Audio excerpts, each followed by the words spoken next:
Welcome to the podcast. If you'd like to listen to an ad-free version of this episode and all of our episodes, then search True Crime Today Premium Plus on Apple Podcasts and press subscribe. That's our premium channel where all of our ad-free and advanced episodes live, all in one place. True Crime Today Premium Plus. Search it on Apple Podcasts and press subscribe. Even try it for 3 days free. Sometimes the only witness is the one they silenced. You're listening to Hidden Killers with Tony Brueski, featuring retired FBI Special Agent Jennifer Coffindaffer. The Menendez brothers could be set free as early as sometime in November, or really anytime. The Los Angeles courts want to take up this issue. The district attorney, George Gascón, saying just this last week, he believes the Menendez brothers should be free. He does believe their story of being molested and abused by their father, Jose Menendez, all those years ago, in light of new evidence, including that letter that was recently found and the accusations from former Menudo member, Roy Rosello. Joining me to discuss, Jennifer Coffindaffer, retired FBI Special Agent. They're not free yet, but we have the statement and the press conference from George Gascón, the Los Angeles District Attorney.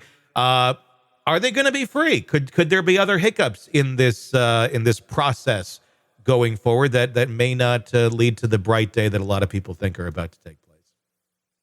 Well, it is a process, Tony, but one of the hardest points has already been passed, and that is having it resentenced, having the DA say, let's get this resentenced, and also going a step further and saying he thinks they've done the appropriate amount of time, essentially. Mm-hmm. So why did he do that? I mean, I just point at the fact that he's up for re-election at the end of December, which is just a couple months away, and the fact that his constituency,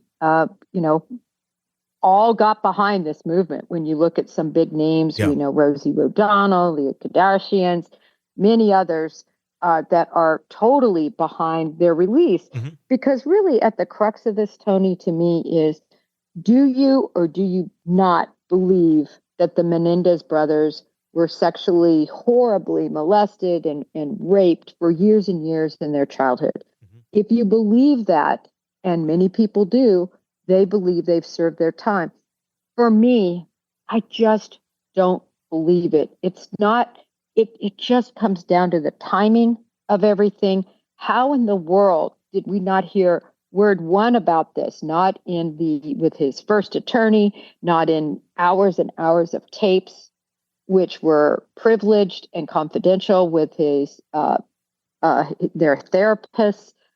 Why did none of this come out until the trial and a change of attorney? And then all of a sudden, all of this horror was laid out, including the fact, by the way, according to both brothers, Lyle Menendez sexually assaulted on multiple occasions Eric with a toothbrush.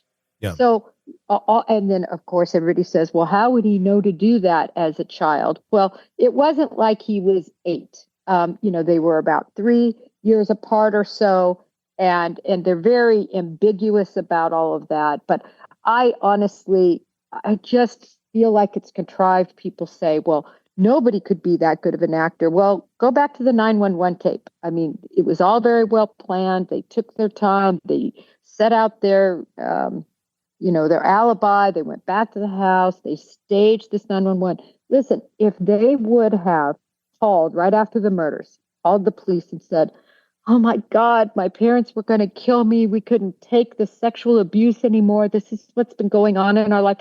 I think many people would say, whoa, wait a minute. There's a reason for all of this. But that's not what happened in the least. I don't know that in 1989 that would have been the result. If they called and said, my parents were sexually abusing us, we had to kill them, I think they'd be in jail immediately, quite honestly. I don't think they would have had that time to go and go on the shopping spree and such. It was just such a different place for men or boys to be believed on that subject. I mean, we were literally having debates at that point in time in courtrooms and on talk shows and things of that nature of, can a man be raped? Can a boy be raped? Like, literally, can it happen? And some of the output at that time and the common belief at that time was, well, you don't have the goods to be raped. That's not, and we know that's not an accurate statement. Men can certainly be raped and violated in many different ways. It's just we didn't really talk about it much back then. And more or less, if it happened to you, and certainly women know this, you don't want to talk about it. Especially for men. I think the culture is still very much there for men today, not wanting to talk about it for fear of what the public repercussion is going to be and what people are going to think. And it's a sad place that that's where we are. But all these years later, trying to determine if this happened or didn't happen, I don't know. I mean, I feel like that's almost kind of settled history that this happened, especially with the Menudo allegations. There's other members that claim that they are willing to talk now too, besides Roy. And yeah, going back to that toothbrush, the fact that he went into the woods, I mean, he testified to that in the first trial and even broke down and apologized for that. I mean, that is the work of someone who was sexually abused. That's not the work of a healthy child that it just came to mind, hey, let me go rape my brother with a toothbrush in the woods. I mean, that is, I almost would say, surely someone who's been sexually abused. Wouldn't you? I agree if it happened. Yeah. I just struggle with it. How come it took over 30 years for Roy to come out and say this happened? 30 plus years and amidst a deal. You know, he was in the middle of doing some sort of production, TV or movie type story. Wow. To add that bit of salacious piece into it, I think, became more obvious that somebody might want to do a deal with him, right?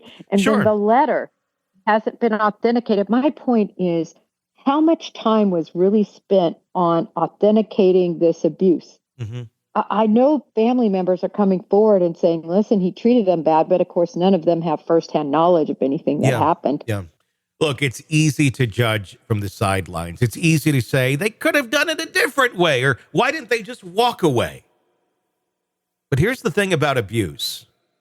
When it's your everyday reality, your normal, the rest of the world's logic doesn't apply. What seems extreme or unthinkable to most people, to someone who spent years being violated, degraded, and silenced, that might feel like survival.